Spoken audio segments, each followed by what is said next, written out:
Ahí te Muy tenemos. buenas noches, Beto. Buenas noches, Eliseo. Buenas noches, Jorge. También buenas noches a Miguel. Yo esperaba primero la participación del compañero de Adepcoca. Vamos a esperar hasta el final para hablar del tema de Dave Cock y después de esto Muy vamos bien, con el tema este. muy Entonces, Luis, bien, muy coméntanos, bien. queremos hablar sobre este tema del escándalo de pedofilia en la Iglesia Católica. Tú estuviste en el colegio, ¿no? Eso nos estábamos enterando, eso nos comentaste. Exactamente. Entonces, realmente Sí, tú sí. pudiste estar ahí de cerca y, bueno, conoces un poco más sobre todo este tema. Coméntanos, por favor. Con todo gusto, mi hermano. Primero, gracias por este espacio. Eh, es algo que llama la atención. Que hablar sobre este tema está siendo difícil por el poder ideológico, mediático que tiene la Santa Madre Iglesia. Y creo que este es uno de los pocos espacios en los que se puede hablar no solamente la verdad, lo cual ya es muy importante, sino también hablar con libertad. Sí, efectivamente, yo he sido estudiante del Colegio Juan 23 en lo que yo llamaría los años de plomo, es decir, los años en los que, de acuerdo al propio diario del cura pederasta Alfonso Pedrajas, alias El Pica, todo el mundo lo conocíamos como El Pica, ha perpetrado, de acuerdo a los datos del sobrino de este cura pederasta, violador, abusador de niños, 89. Ese es el dato que él da. Yo tengo la sospecha fundada que es mucho más, que sobrepasa el centenar de niños y jóvenes, adolescentes en realidad, los que estábamos en el colegio. El 93 era solo un colegio, enseguida explico esto de era, solo un colegio, es decir, secundario, y no en esa época, estamos hablando de la década del 70, no desde de segundo, ¿cómo era? No desde primer intermedio, sino desde segundo intermedio hasta cuarto medio, es decir, 5 años se podía estar en el colegio. Entonces, los que estábamos ahí éramos entre 12 a 18 años, 17, 18 años. Yo he estado en el colegio el 77, 78 y 79. Luego me retiré por razones más bien familiares. A ver, ¿qué es lo que pasaba en esa época? Dividiré en tres partes rápidas lo que voy a comentar ahora. En principio, ¿qué es lo que ocurrió? ¿Qué se sabía de estos abusos? Las reacciones que están habiendo y, sobre todo, para terminar, insistir en qué es lo que hay que hacer, porque este no es un problema del pasado. Y por esto quiero empezar yo indicando que este no, ahí está justamente en la foto, en la parte central, el famoso cura pederasta y violador, abusador, Alfonso Pedrajas Pica.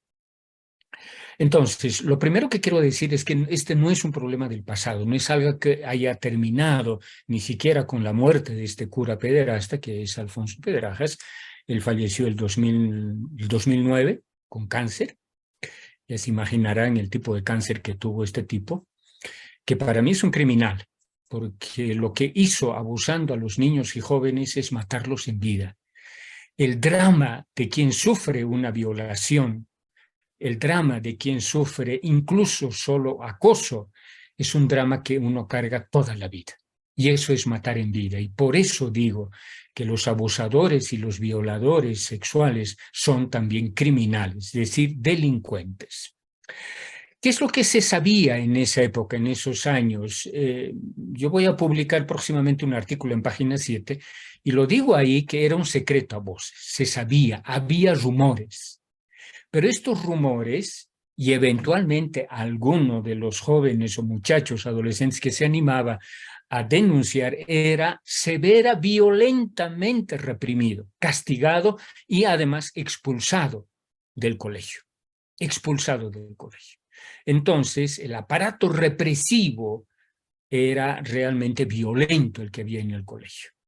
Lo cual quiere decir entonces, ojo, y este es un primer dato que quiero decirlo y públicamente además, que si bien el violador, el abusador era el cura Pedrajas, el Pica, es obvio que esto no lo hacía solo, sino con todo un aparato de encubrimiento cuando no de complicidad, que eran todos los administrativos que trabajaban con el padre Pica. Este es lo que los llamábamos en el colegio oxis, los mayores. Gran parte de ellos exalumnos, pero también otros religiosos que sabían, obviamente sabían de los abusos de este cura y que no hicieron nada para proteger a las víctimas. Y tampoco hicieron nada para castigar a este delincuente, a este criminal, el cura Pedrajas. Entonces, esto como un primer dato, reitero, sí se sabía, había rumores. Pero al primer rumor que se escuchaba o que se intentaba hacerlo público, se lo reprimía, se lo castigaba, se lo expulsaba y además, y este es un mecanismo realmente perverso, Beto, se lo avergonzaba, se lo exponía a la vergüenza pública, hermano. Esto ya realmente es maldad, es perversidad de todo este aparato represivo, no solo de este cura abusador, sino de todo el plantel administrativo del colegio. Esto como un primer dato. Segundo dato, cuando se conoce estos hechos de las violencias y violaciones que perpetraba este cura, porque, ojo, no solo era acoso, era también violación. Y los testimonios de las víctimas en el documento, en el reportaje que se publicó hace una semana en El País de Madrid, en ese reportaje están varios, no uno, 5 testimonios, están el audio de 5 testimonios en ese reportaje. Voy a enviarles el link de este periódico porque es muy importante. El País, reitero, de Madrid, España, de hace una semana. Están 5 testimonios y son realmente dramáticos, hermano, los testimonios. El dolor que supone esto. Ahora, ¿cómo se llegó a este, digamos así, descubrimiento, revelación? Es a partir del diario que el mismo cura cínicamente escribió, un diario de más de 380 páginas y que se quedó en principio en manos de su parejo, que tuvo al final, porque este cura además era homosexual. El diario quedó en manos de su pareja, que luego este joven entregó a la familia, y en la familia la hermana de este cura imprimió el documento y lo guardó, y recién hace un poco menos de un año el sobrino de este cura, que es Fernando Pedrajas, descubre el documento, el dossier, el documento, el diario en el que este cura maldito habla de los abusos que habría cometido a entre 85 o 89 niños y jóvenes del colegio Juan 23. Con este documento en manos, el sobrino, Fernando, hace la denuncia a la Compañía de Jesús y, como ya había ocurrido anteriormente en muchos otros casos aquí en Bolivia, la Compañía de Jesús en España, como decimos en Bolivia, no le tira bola, no le hace caso. Denuncia también ante la Fiscalía en España, en Madrid, el sobrino, Fernando Pedrajas, tampoco le hace caso. Es frente a esto entonces que el sobrino, Fernando Pedrajas, decide hacer conocer este documento, estas memorias, que el propio cura pederasta lo va a denominar historia, al periódico El País. En concreto, y el periódico El País encomienda al periodista Julio Núñez para que haga esta investigación. El periódico ya tenía una línea de atención a los exactamente, esto es lo que se publicó hace una semana, Diario de un cura pederasta, en el que este cura dice: hice daño a demasiados. Entre 85 y 89, él lo dice, pero reitero una y otra vez. Yo estoy seguro que la cantidad de niños y jóvenes, adolescentes abusados en el colegio pasan de centenar. Y ojalá que este, entre comillas, escándalo anime a mis hermanos juanchos, todos los que hemos estudiado en Juan 23 nos denominamos juanchos, anime a denunciar. Y estoy seguro que si se hacen estas denuncias, lamentablemente varios también ya han fallecido, porque todos somos más o menos de la misma época, de la década del 70, la mayoría, y algunos de los 80, pero sobre todo de los 70. Entonces, el sobrino, Fernando, da el documento al diario El País, el diario El País, que ya tenía, reitero, una línea de investigación, en realidad de recepción de estas denuncias, encomienda a Julio Núñez a hacer la investigación. Él tarda varios meses primero hacer, digamos, un resumen del documento y a contactar a 7 en realidad de las víctimas. 5 se animaron a hablar y en este reportaje están los 5 testimonios que, reitero, son terriblemente dramáticos, dolorosos, profundamente dolorosos, hermano, porque han tenido que cargar con esta, entre comillas, culpa, porque ese es otro, reitero, mecanismo perverso de los curas, que quien se siente mal es el adolescente violentado, y es con esta cruz, con este dolor, con este trauma que tienen que cargar toda una vida, porque esto no se resuelve de un día para otro.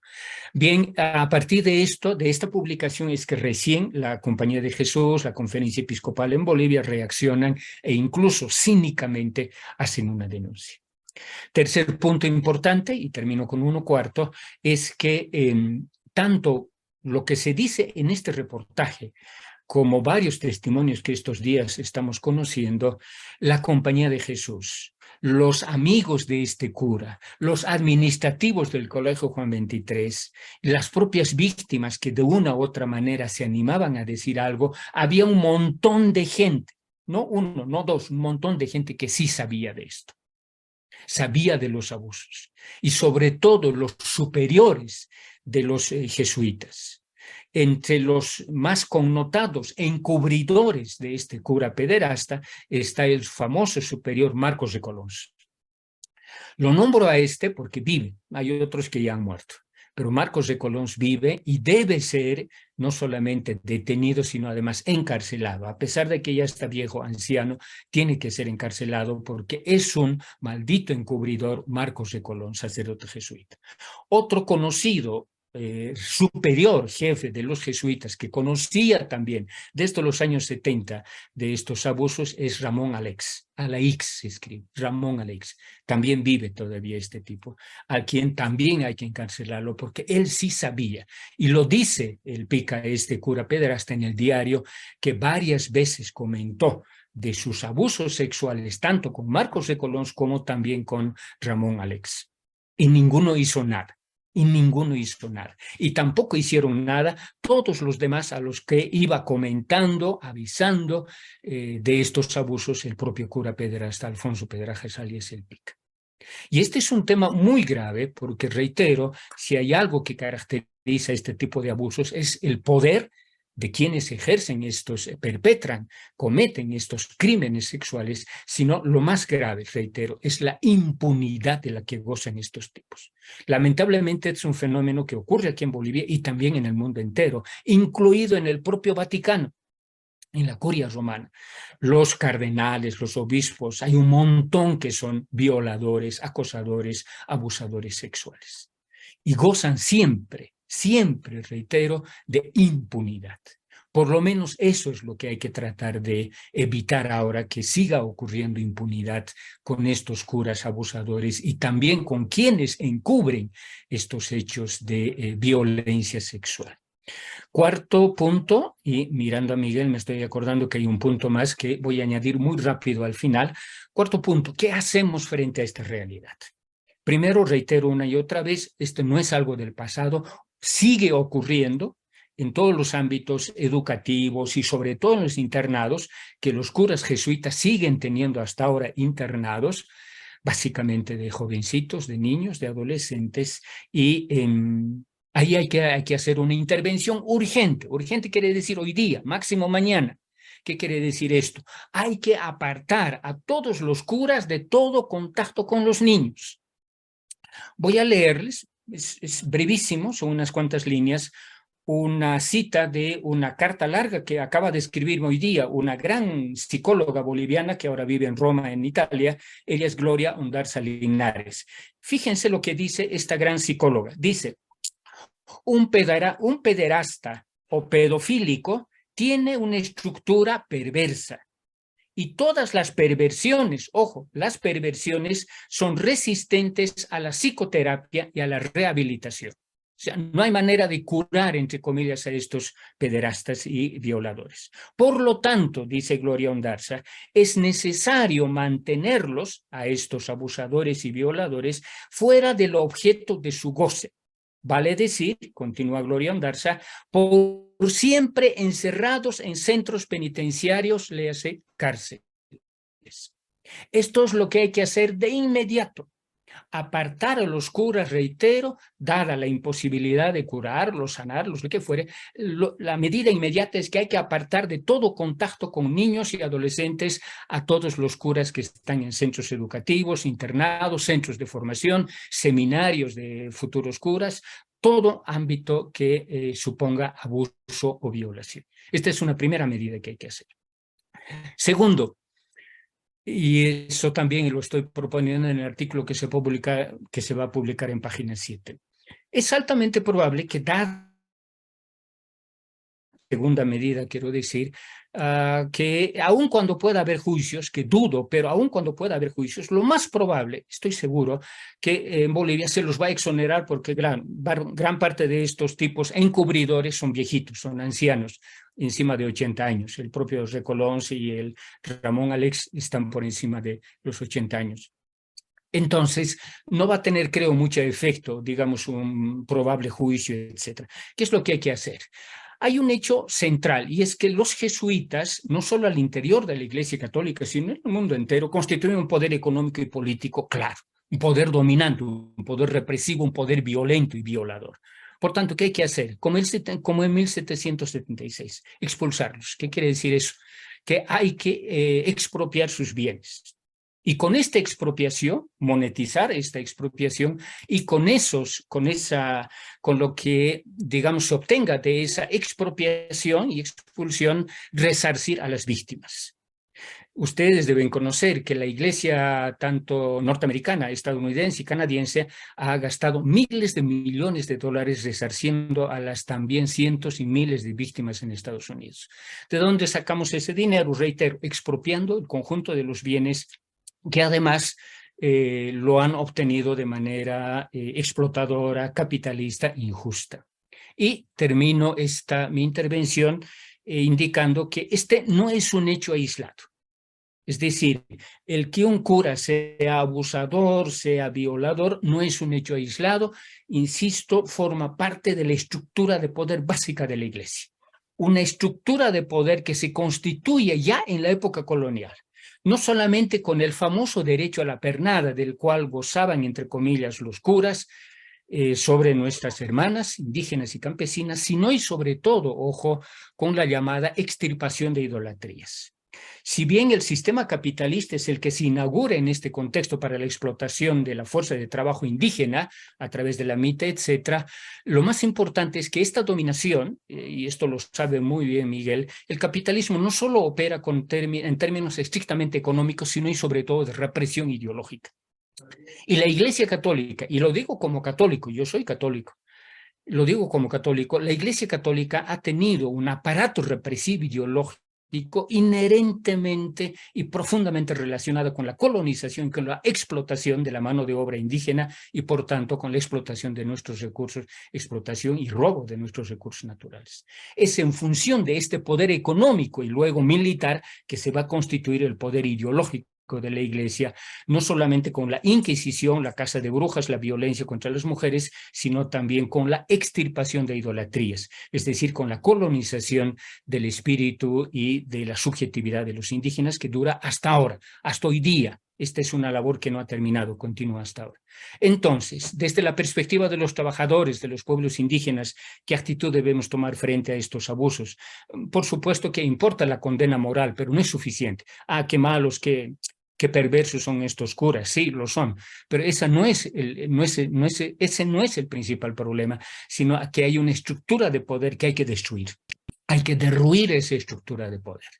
¿Cómo logramos eso? Reitero, uno primero, ya mismo, apartando a todos los curas de todo contacto con los niños, niñas y adolescentes. Y segundo, reitero, esta mi propuesta, digamos, personal por el momento, que es expropiar de los bienes y con resultado de esa expropiación resarcir a las víctimas que durante toda una vida, 30, 40 años, cargan con este enorme peso, lastre de haber sufrido una violación, un abuso, etc.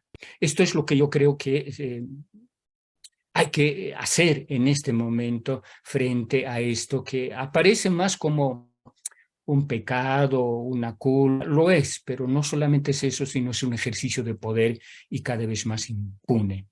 Gracias. Muchas gracias, José Luis. Realmente muy, bueno, muy importante todo lo que nos comentas desde la historia y en general esto último, ¿no? O sea, el planteamiento de qué se tiene que hacer en esta situación, ¿no? Y realmente es importante, bueno, no solo sancionar, sino también resarcir a las víctimas, como tú decías, y bueno, es muy importante lo que señalas, ¿no? Y el camino para hacer esto. Realmente es importante denunciar esto y recalco esto último que decías también, ¿no? Que esto no es un tema de una persona o dos, ¿no? Sino es un tema estructural de la dominación y que es un tema histórico, ¿no? Que es transversal en varios sectores de la Iglesia Católica, porque justamente es parte de su poder, es parte de la dominación, es parte de la estructura que han venido haciendo, ¿no? Y como tal, eso tiene que ser combatido de esa forma, ¿no? De una forma global, general y a la estructura, ¿no? Justamente del poder y ¿no? Toda esta violencia, todo esto, ¿no? Y ¿no? Cortando todo eso, ¿verdad? Muchas gracias, José Luis. Bueno, vamos a ir con el último tema del día de hoy. Perdón, quizás Miguel, si quiere añadir algo. No, no, es muy completo lo que dijiste. Solamente una cosa. En Cochabamba existe un término que es curaguagua. ¿Qué es curaguagua? Es el hijo mayor. ¿Y por qué viene ese término? Porque el derecho de pernada. Porque los curas tenían derecho a tener el primer hijo, es decir, el primer hijo, la primera relación sexual con la mujer. Era un derecho, por supuesto, antiguo, ¿no? Pero hasta eso quedó como una palabra normal, digamos, pura guagua. Ay, terrible, ¿no? Sí, El hijo del cura. sí, perdón, a propósito de Cochabamba, hoy en página 7 se ha conocido una noticia que le compartí a Miguel de al menos 12 curas pederastas y más de 172 víctimas de estos 12 curas pederastas. Ahora, me llama la atención que en esa lista que publica Página 7, que sin duda es una lista interesante, no está uno de los más malditos, perversos violadores de niños, un cura jesuita que ha vivido aquí en Cochabamba que se llamaba Jorge Vila. No sé si le suena. Era el eterno director de, imagínate además el ámbito, Beto, Miguel, Defensa de Niños Internacional, DNI. Este cura Vila era el director del DNI, de Defensa de Niños Internacional. Y en esa condición, primero, que era un maldito borracho, y segundo, un conspicuo, un violador serial de niños. A mí me llama mucho la atención que aun cuando se den a conocer algunos casos e incluso quizás se detenga a alguien, digamos algún cura, pero como que la estructura básica del poder no va a ser afectada por la propia relación que tiene incluso con el Estado, con el gobierno, la iglesia, ¿no? Reitero que aquí en Cochabamba, en los años 80 y 90, ha vivido este cura español también, Jorge Vila, un violador serial, se dice, ¿no? Cuando son múltiples, muchos casos, ¿verdad? De niños. Pero al menos creo están apareciendo, espero que las víctimas se animen a denunciar y como también propone el propio sobrino del cura pedrasta, Fernando Pedrajas, él está organizando en España una asociación de víctimas de la violencia sexual de los curas. Algo así habría que pensar también aquí, en Bolivia, que se organicen las víctimas para hacer denuncias, digamos, colectivas, una cosa así, ¿no? Es decir, que no aparezca como hechos simplemente aislados o como una cuestión, no sé, digamos solo de venganza o algo así, ¿no? Sino que hay una estructura de poder corrupta, violenta, violadora, que debe ser denunciada y ojalá las víctimas se animen a hacer estas denuncias. Nuevamente, gracias, Beto. Gracias, Bueno, José Luis.